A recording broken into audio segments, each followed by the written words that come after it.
감사합니다. 이제 시간이 되었으므로 다 같이 신앙 고백을 드림으로 둘째 날 두 번째 시간을 하나님께 올려드리겠습니다. 전능하사 천지를 만드신 하나님 아버지를 내가 믿사오며 그 외아들 우리 주 예수 그리스도를 믿사오니 이는 성령으로 잉타하사 동정녀 마리아에게 심하시고 본토 빌라도에게 고난을 받아 십자가에 못 박혀 죽으시고 장사함이 사흘 만에 죽은 자 가운데서 다시 살아나셨으며 하늘에 오르사 전능하신 하나님 우편에 앉아 계시다가 저리로서 산 자와 죽은 자를 심판하러 오시리라. 성령을 믿사오며 거룩한 공의와 성도와 서로 소통하는 것과 죄를 사하여 주시는 것과 몸이 다시 사는 것과 영원히 사는 것을 믿사옵나이다. 아멘. 이제 새 찬송가 270장을 부르겠습니다. 이 찬송 부른 후에 저희들 대표해서 김종성 목사님 기도 인도해 주시면 감사하겠습니다.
사랑의 하나님, 이 한날 또 오후 시간에 또 저희들의 기도와 찬송을 하나님께 드리심이 참 감사합니다.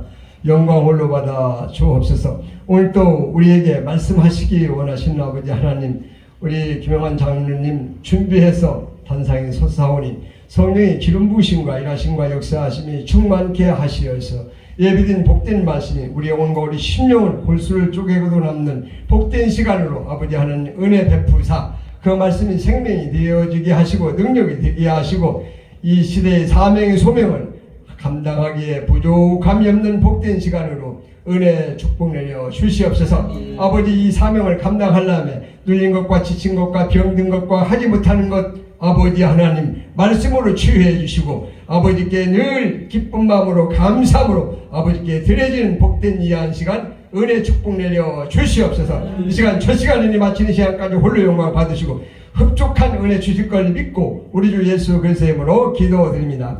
아멘. 우리 함께 살펴볼 말씀은 요한계시록 3장 요한계시록 3장 10절에서 11절의 말씀 두 절입니다. 제가 가지고 있는 성경은 402페이지 쪽에 있습니다. 요한계시록 3장 10절에서부터 11절의 말씀 두 절입니다. 제가 가지고 있는 성경은 402페이지 쪽에 있습니다. 이제 우리 다 같이 찾으신 줄 알고 한 목소리로 합독을 하겠습니다. 시작. 네가 나의 인내 말씀을 지켰은즉 내가 또한 너를 지켜 시험의 때를 면하게 하리니 이는 장차 온 세상에 임하여 땅에 거하는 자들을 시험할 때라.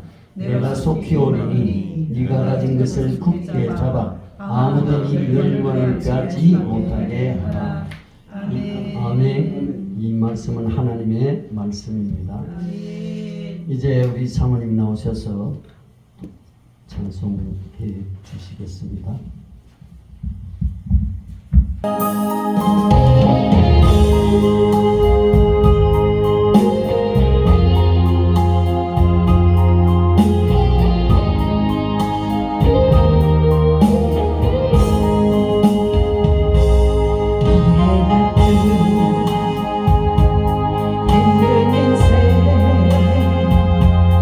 될 줄 알고 뛰어간다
인생은 참 개인적으로 좋아하는 곡이 아주 잘 들었습니다. 감사합니다. 예, 사실 오늘 본문 말씀은 요한계시록 3장 7절로부터 13절에 있는 말씀이 되는데 제가 그냥 너무 길다고 11절과 10절과 11절만 읽었습니다. 내용은 7절에서 13절에 있는 말씀이 주요 내용입니다. 언제부터인가 우리 주변에서 이런 말들이 많이 들려옵니다. 안티 기독교라는 말이 종종 들려왔습니다. 교회와 기독교. 기독교인들을 거부하고 비난하고 공격하는 그런 종교적, 사회적 현상을 말하고 있습니다. 이러한 배경에는 그럴 만한 이유도 있습니다. 첫째는 대형 교회들이 많이 이제 등장하면서 대형 교회의 비민주적이고 절대화된 권력, 여기에 또 교회 세습에 대한 문제까지 발생하면서 안티 기독교 현상이 커져가고 있다고 볼 수가 있습니다. 두 번째로는 교회가 부패 정치에 항거하지 않고 오히려 정치 권력과 결탁하여 사회 정의를 실현하지 못하는 모습을 보면서 또한 안티 기독교의 흐름이 생겼다고도 볼 수 있습니다. 세 번째로는 기독교 신앙을 예수 천당, 불신 지옥과 같은 개인 구원의 한정을 두고 사회적 책임, 정치적 책임에 무관심한 것도 안티 기독교의 원인이 된다고 볼 수 있습니다. 네 번째로는 교회가 하나님 나라의 실현에 초점을 맞추기보다는 그야말로 고객의 입맛에 맞춘 종교 서비스, 그러한 기관으로 변질되어 가고 기복적이고 미신적인 신앙으로 전락한 것도 바로 안티 기독교를 부채질하고 있는 것 같습니다. 다섯 번째는 교회 지도자들의 비윤리적이고 반지성적인 모습 또한 안티 기독교의 원인이 되고 있습니다. 이 모든 것을 종합해 보면은 교회와 기독교인들이 자기들만의 잔치를 하고 있고 세상과는 전혀 소통하지 못하고 있다는 것을 말하고 있습니다. 그런데 오늘 읽지는 않았지만 본문 7절에서부터 보면은 빌라델비아 교회의 경우는 전혀 반대였습니다. 이 빌라델비아 교회를 핍박하던 유대인들이 많았습니다. 이들은 아브라함의 자손이요 선민 이스라엘 이름을 자랑하면서 실상은 사탄의 종노릇을 하고 있었습니다. 하나님의 아들 예수 그리스도를 대적을 하고 있습니다. 또한 주님의 몸된 교회를 핍박을 하고 있습니다. 아주 강한 안티 기독교입니다. 그런데 오늘 본문 말씀 9절에 읽지는 않았지만 9절에 보면은 하나님께서 말씀하시기를 그들이 와서 빌라델비아 교회 앞에 절하게 하겠다. 무릎을 꿇게 하겠다. 아멘. 그렇게 말씀을 하고 계십니다. 아멘. 그리고 하나님께서 빌라델비아 교회를 사랑하고 계신다는 것을 알게 하시겠다고 말씀을 하고 계십니다. 아멘. 아멘. 안티 기독교가 그야말로 아멘 기독교로 바꾸어지는 것입니다. 아멘. 어떻게 이런 일이 일어났을까요?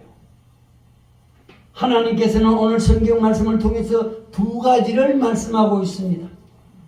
그래서 우리는 크기로 살지 말고 바른 자세로 살아야 하겠습니다. 아멘. 크기보다는 중요한 것이 바로 자세입니다. 아멘. 첫째는 하나님은 본문 말씀은 오늘 읽지는 않습니다만 8절에 보면은 이렇게 말씀하십니다. 볼지어다 내가 네 앞에 열린 문을 두었으되 능히 닫을 사람이 없으리라. 내가 네 행위를 아노니 네가 작은 능력을 가지고서도 내 말을 지키며 내 이름을 배반하지 아니하였도다라고 말씀을 하십니다. 아멘. 능력이 많고 적고 능력이 크기보다는 더 중요한 것이 있습니다. 필라델피아 교회는 이러한 자세를 가지고 있었습니다. 아멘. 두 번째로는 그런데 우리는 크기 타령을 합니다. 누가복음 15장에서 예수님은 이런 아들을 되찾은 아버지 비유를 말씀하고 있습니다. 일명 탕자의 비유라고도 말씀을 합니다. 그러나 이 비유의 핵심은 아버지입니다. 이런 아들 못난망나니를 끝까지 품고 사랑하면서 기다려 살리시는 아버지 하나님이 이 비유의 핵심입니다. 아멘. 그래서 이런 아들을 되찾은 아버지의 비유인데 그 둘째 아들이 아버지에게 이렇게 말합니다. 아버지여, 재산 중에서 내게 돌아올 분깃을 주시옵소서. 그래서 둘째 아들이 재물을 다 모아가지고 먼 나라로 갑니다. 평상시에 아버지가 둘째 아들에게 용돈도 주고 공부도 시켜주고 그랬을 것입니다. 그런데 이 아들은 이 잔잔한 것을 원하는 것이 아니라 큰 돈을 요구한 것으로 보입니다. 아버지, 작은 돈 말고 그 푼돈 지금 주지 말고 재산을 팔아 저한테 돌아올 분깃을 달라고 큰 것을 요구했던 것입니다. 이렇게 우리는 크기 타령을 하고 있다는 것입니다. 예수님께서 마태복음 25장에서 달란트 비유를 말씀하십니다. 5달란트를 받은 사람, 2달란트를 받은 사람, 1달란트를 받은 사람이 나옵니다. 5달란트를 받은 사람한테는 바로 가서 그것으로 장사하여 5달란트를 남겼습니다. 또 2달란트를 받은 사람도 그같이 하여 2달란트를 남겼습니다. 이제 마지막으로 1달란트 받은 사람은 가서 땅을 파고 그 주인의 돈을 감추어 두었습니다. 이유가 있었습니다.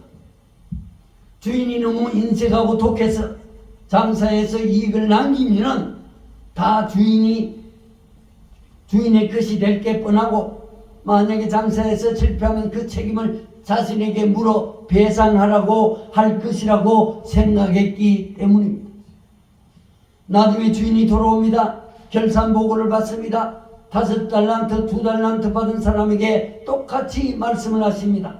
착하고 충성된 종아, 네가 적은 일에 충성하였음에 내가 많은 것을 너에게 맡기리니 내 주인의 즐거움에 참여할지어다라고 말씀을 하고 계십니다. 반면에 1달란트를 받은 종에게는 호통을 쳤습니다. 너야말로 게으른 종이다.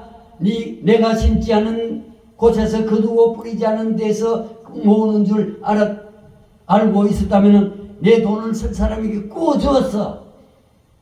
내가 돌아올 때 그 돈에 이자를 붙여서 나한테 돌려주어야 할 것이 아니냐. 이 쓸모없는 종을 바깥 어두운 곳에 내쫓아라. 거기에서 가슴을 치며 통곡할 것이다라고 말씀을 하십니다. 우리에게 중요한 것은 크고 많은 것이 아니라 바로 자세입니다. 5이냐 2이냐 하나냐 하는 것은 별로 중요하지 않습니다. 5달란트든 2달란트든 주인에게는 큰 것이 아닙니다. 다 작은 것입니다. 하나님의 세계에서 5이냐 2이냐 하나는 별로 차이가 없는 것입니다. 하나님께서 주신 것 받아가지고 열심히 장사를 하면은 되는 것입니다. 그러므로 5이냐 2이냐로 크기 타령은 하지 말아야 하며 신세 타령도 안 된다는 것입니다. 저와 여러분에게 주어진 달란트가 몇 달란트인가 문제가 아니라 이미 받은 달란트를 열심히 잘 관리해서 풍성한 열매를 맺어 하나님에게 칭찬받는 저와 여러분들이 되었으면 참 좋겠습니다. 작은 것을 가졌지만은 값지게 살아야 합니다. 아멘. 누가복음 12장에서 예수님께서 부자들이 헌금하는 것을 봅니다. 어떤 가난한 과부가 헌금하는 것을 보셨습니다. 가난한 과부가 2렙돈을 헌금함에 넣는 것을 보시고 예수님께서 이렇게 말씀하십니다. 이 가난한 과부가 다른 모든 사람보다 많이 넣었도다. 아멘. 저들은 풍족한 중에서 헌금을 넣었거니와 이 과부는 그 가난한 중에서 그것도 자기가 가지고 있는 생활비 전부를 넣었느니라. 부자들은 풍족한 중에서 일부를 헌금으로 넣었습니다. 반면에 가난한 과부는 2렙돈을 넣었습니다. 렙돈이라는 것은 예수님의 당시에 통용되는 가장 작은 단위의 동전입니다. 요즘 말로 하면 10원짜리 혹은 100원짜리 정도에 불과했습니다. 금액의 크기는 부자들이 더 많았을 것입니다. 그런데 예수님이 보시는 것은 금액의 크기가 아니라 마음의 자세인 것입니다. 아멘. 가난한 과부는 자기가 가지고 있는 생활비 전부를 넣었습니다.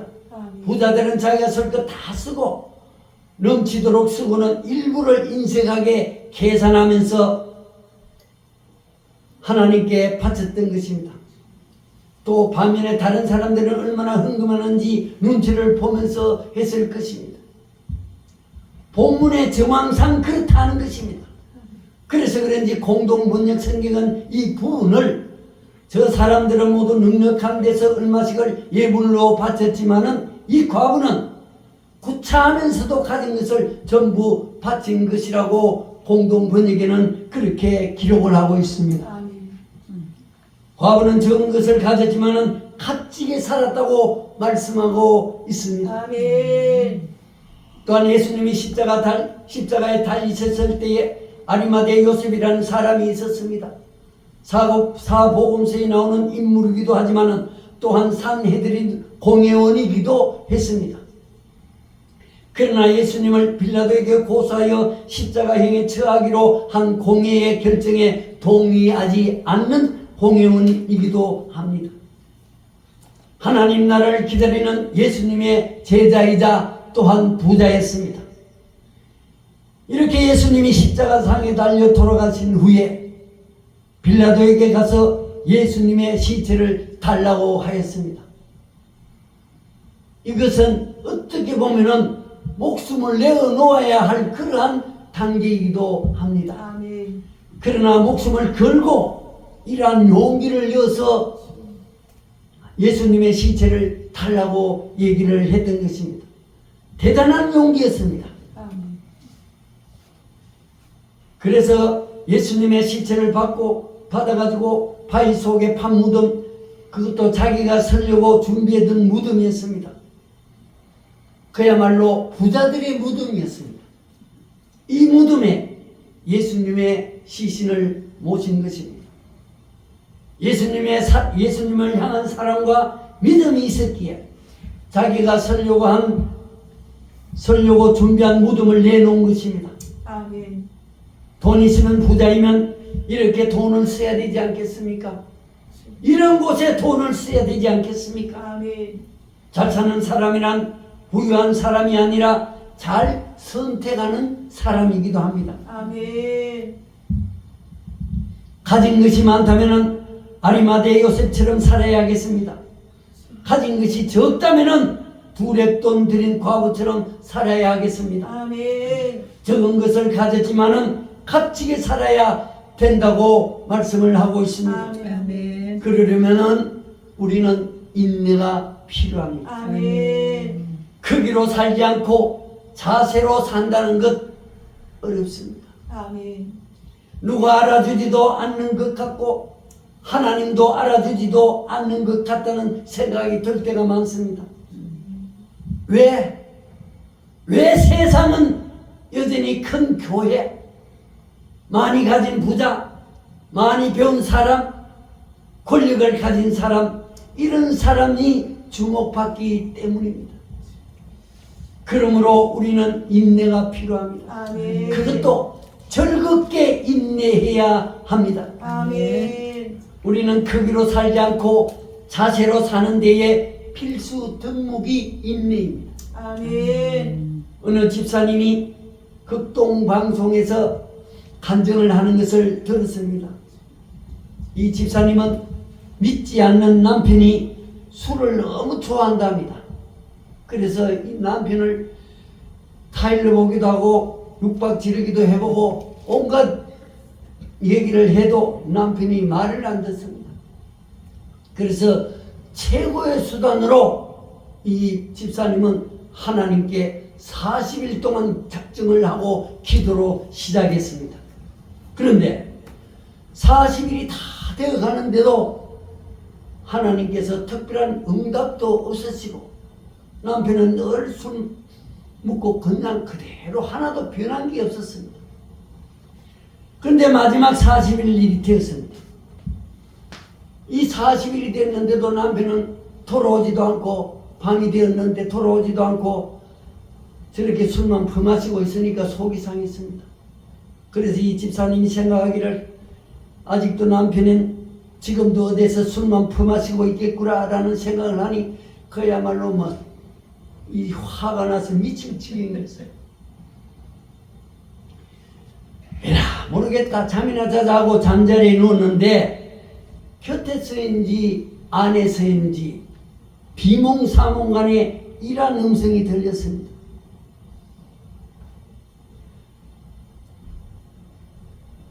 들려오는 소리가 그거라도 있는 게 낫지 않겠니? 그렇게 들려오더라는 것입니다. 맞습니다. 하나님께서 짝지어 주셨음을 믿고 함께 노력해가는 부부에게 이게 건강한 부부가 아니겠습니까? 아멘. 이게 크기로 살지 않고 자세로 살아가는 것 아니겠습니까? 아멘. 빌라델비아 교회가 그랬습니다. 10절 이하의 말씀을 보면은 네가 나의 인내의 말씀을 지켰은즉 내가 너를 지켜 시험의 때를 면하게 하리니 아멘. 이는 장차 온 세상에 임하여 땅에 거하는 자들을 시험할 때라. 아멘. 내가 속히 오리니 네가 가진 모든 것을 굳게 잡아 아멘. 아무도 네 면류관을 빼앗지 못하게 하라. 아멘. 이렇게 10절 11절에 말씀하고 있습니다. 아멘. 인내는 고독하지 않습니다.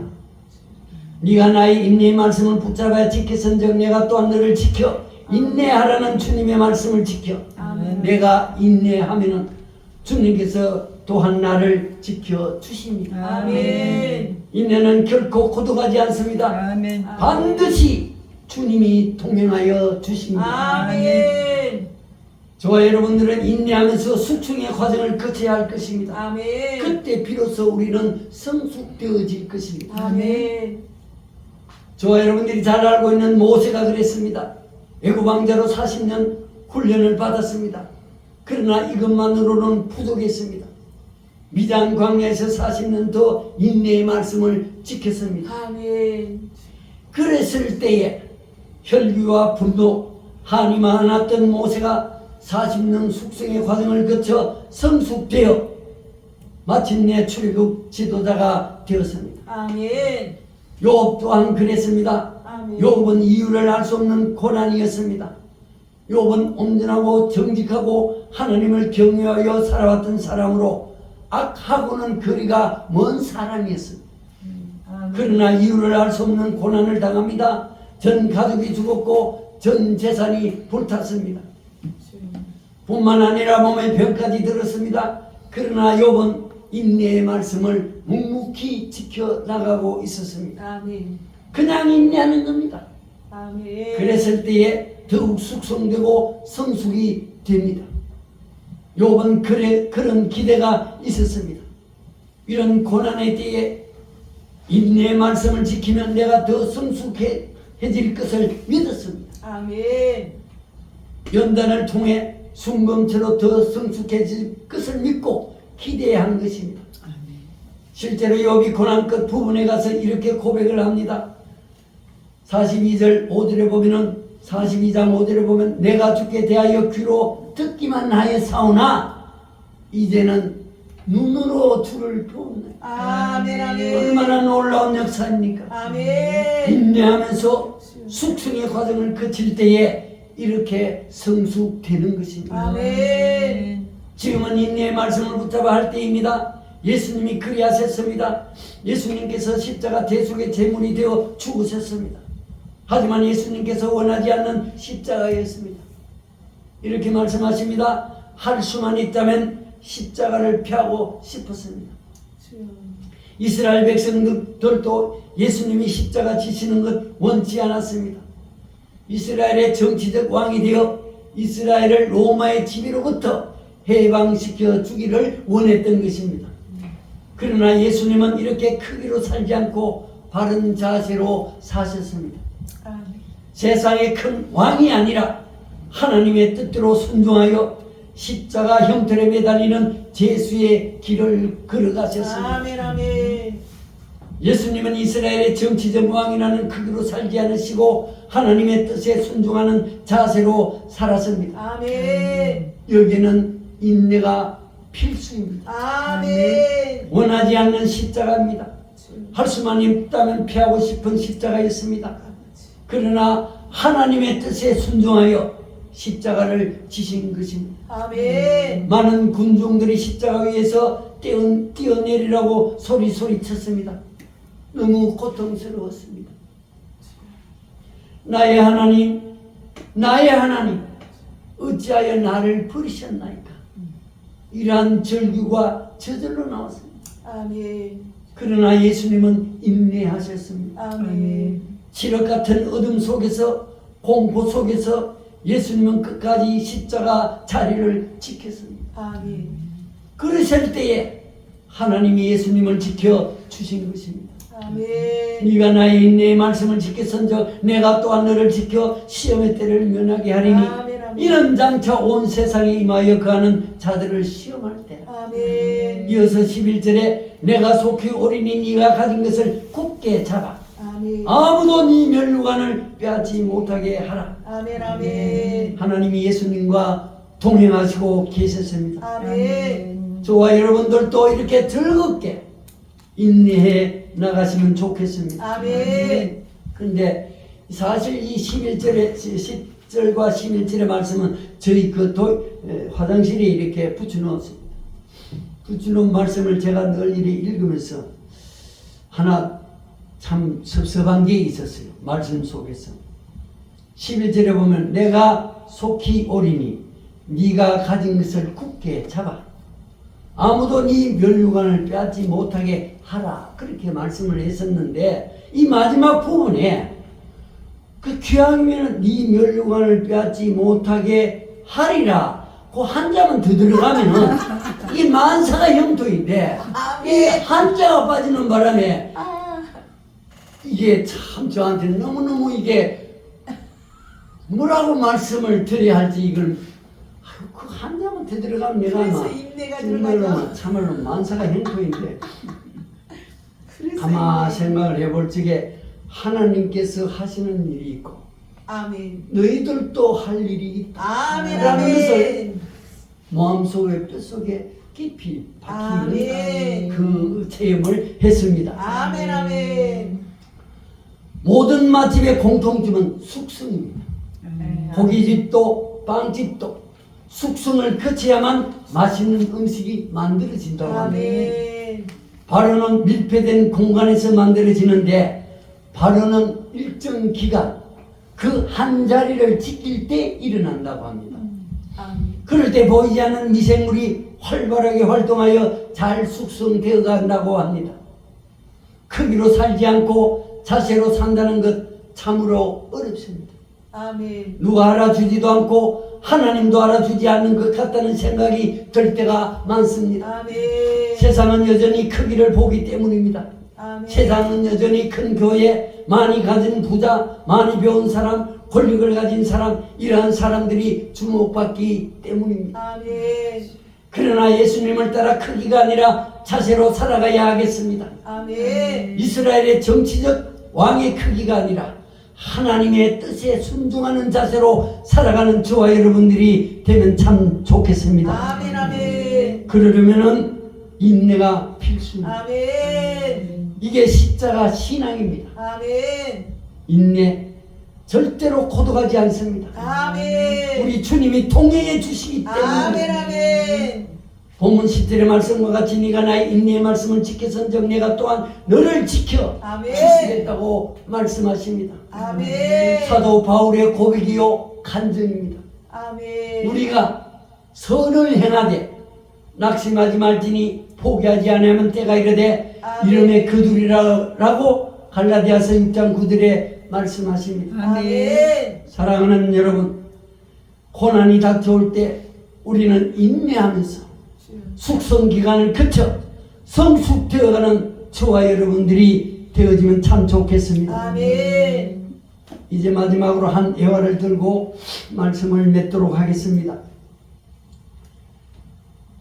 예전에 미국의 마이애미 롱피치 법정에서 실제로 있었던 한 토막을 소개하고자 합니다. 남편 없이 홀로 두 아들을 키우는 과부가 있었습니다. 정성을 다해 이분은 교회를 섬기면서 살아가고 있는 중년 미국 부인이었습니다. 어느 날 아들 두 형제가 절벽이 낀 산속에서 이 나무로 만든 이 죽창을 던지는 그런 사냥놀이를 했습니다.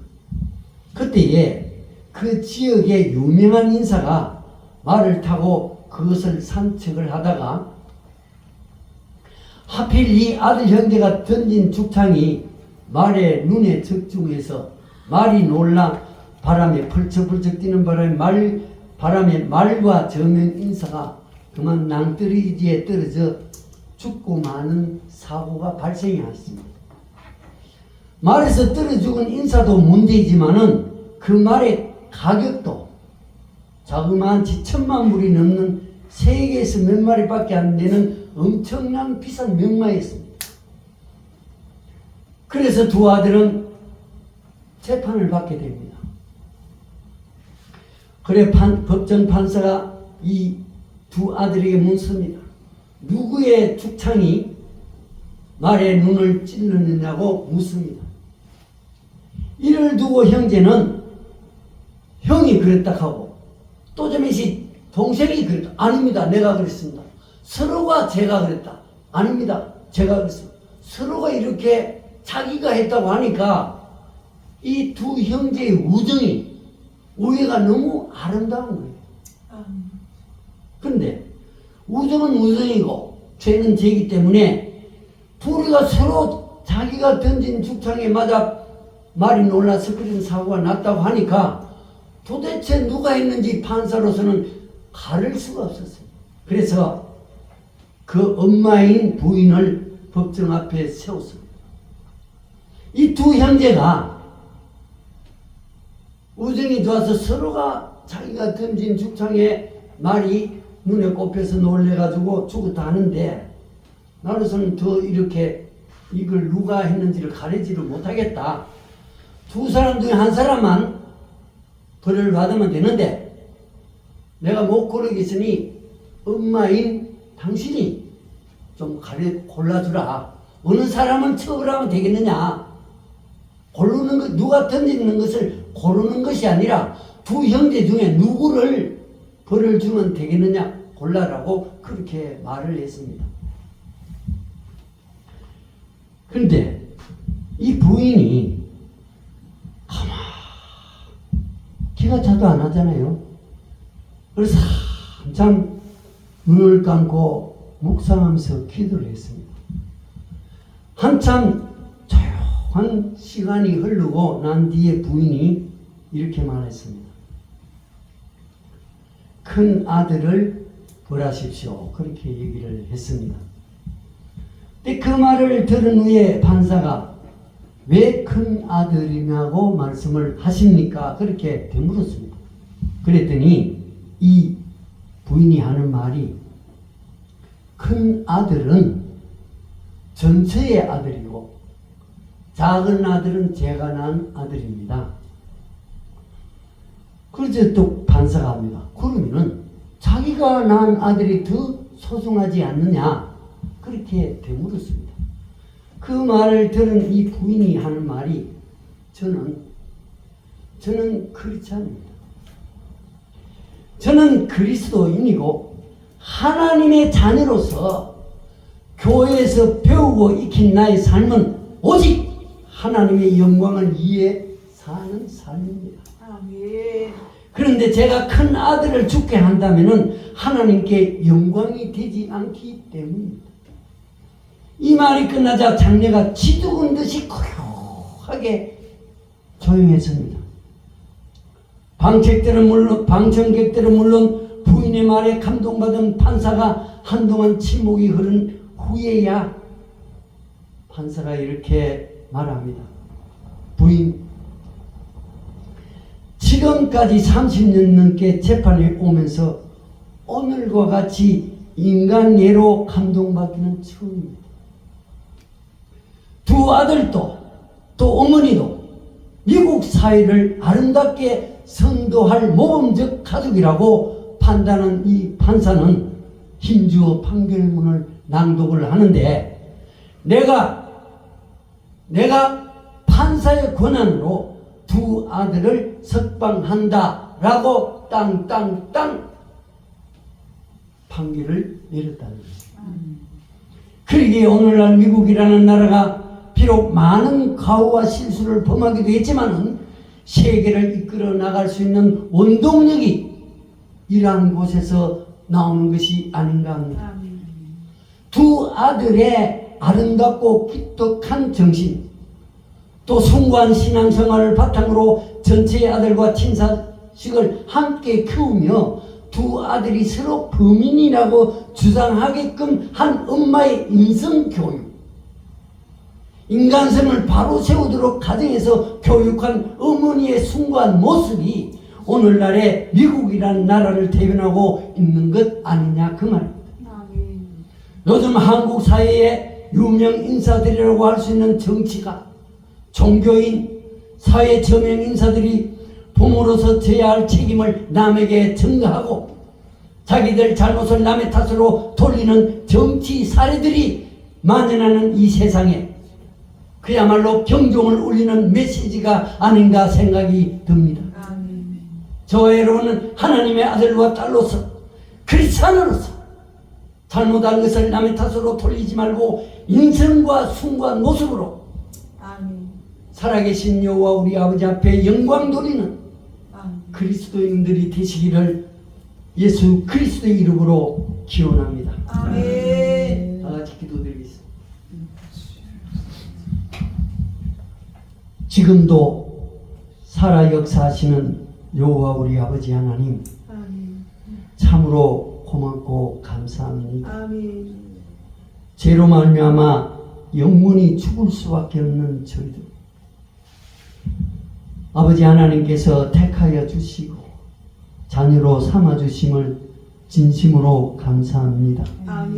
이와 같이 하나님의 사랑은 높고도 넓고 깊은데 뿐만 아니라 지금도 살아 역사하셔서 저희들을 선하고 아름다운 길로 인도해 주시기를 원하시는데 저희들은 미련하여 하나님의 그 높고 넓은 은혜와 사랑을 잊어버리고 저희들 마음대로 고집대로 살아왔음을 회개합니다. 잘못했습니다. 하나님 용서하여 주시옵소서. 사랑하는 우리 아버지 하나님, 오늘도 부족한 종이 감히 하나님의 말씀을 공유하였습니다. 인간의 생각은 다 적어두시고 살아 역사하시는 하나님의 말씀만이 저희들 마음속에 깊이 뿌리박아 아버지 앞에 영광 돌리는 삶을 이어나갈 수 있도록 도와주시옵소서. 아버지 우리 대한민국을 불쌍히 여겨 주시옵소서. 거짓이 아버지 하나님이여 정말로 너무너무 혼탁합니다. 이러한 혼탁한 대한민국을 우리 아버지 하나님께서 함께해 주시고 도와주셔서 바른 정치, 바른 생각, 정말로 올바른 일들을 해갈 수 있는 대한민국이 될 수 있도록 도와주시옵기를 간절히 기도하고 원합니다. 대한민국의 아버지 하나님, 정말로 국방이 튼튼하고 또 국민들이 잘 살아야 하는데 정말 여당 야당 전부 다 자기들 사리사욕에 눈이 어두워 국민들은 뒷전이고 나라도 중도하지 않고 마음대로 저렇게 하고 있습니다. 우리 아버지 하나님 저들을 심판하여 주시고 정말로 살기 좋은 대한민국, 하나님을 섬기는 대한민국, 많은 크리스찬들이 나오는 대한민국이 될 수 있도록 도와주시옵소서. 아멘. 사랑하는 우리 아버지 하나님, 열방축복교회를 사랑하여 주심을 감사합니다. 아멘. 열방축복교회를 더욱더 사랑하여 주셔서 이곳에서 아버지 하나님 예배 드린 지가 10년이 넘습니다. 이 지하실에서 오늘날까지 기도하며 울부짖고 하나님께 찬양드리며 예배 드릴 때에 사랑하시는 우리 아버지 하나님께서 모든 기도와 찬양과 예배를 흠량해 주셨는 줄 믿고 감사함을 드립니다. 특별히 아버지 하나님 공병 목사님, 우리 열방축복교회에서 주최하는 연합구국성회를 오래전부터 아버지 하나님 한 달에 매달 이렇게 하고 있는데 아버지 하나님께서 함께 해주시고 도와주셔서 이 구국연합 이 성회가 우리 아버지 하나님 앞에 영광 돌리게 하시고 뿐만 아니라 이 열방축복교회가 더욱더 축복받는 교회가 되게 하나님 축복하여 주시옵기를 바라고 원합니다.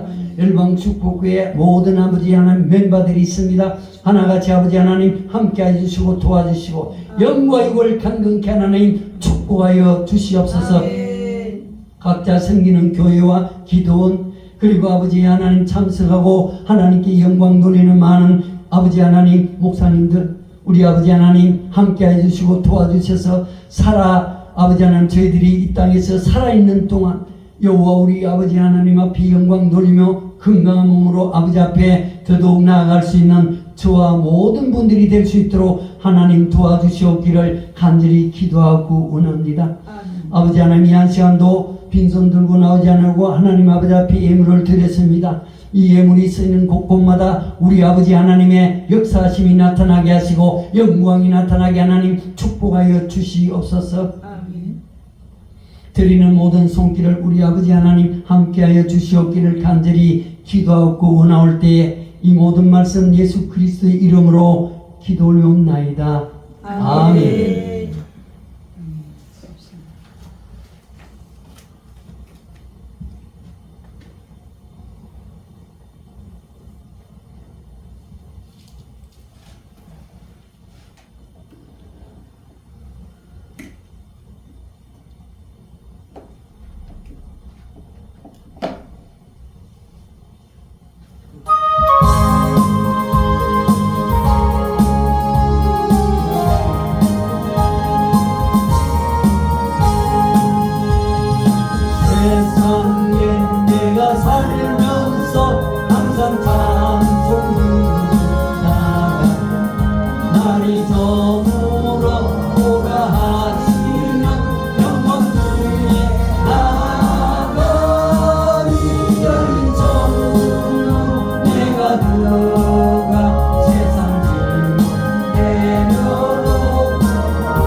좋아합니다.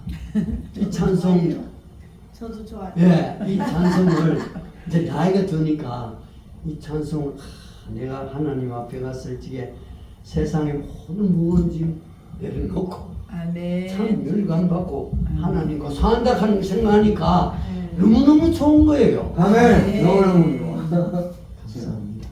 주님 가르치신 기도 예배를 마치겠습니다. 하늘에 계신 우리 아버지여 이름 거룩히 여김을 받으시오며 나라의 임하옵시며 뜻이 하늘에서 이루어진 것 같이 땅에서도 이루어지리다.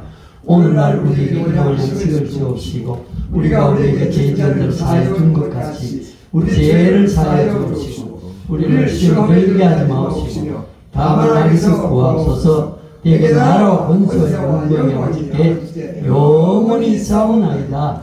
아멘.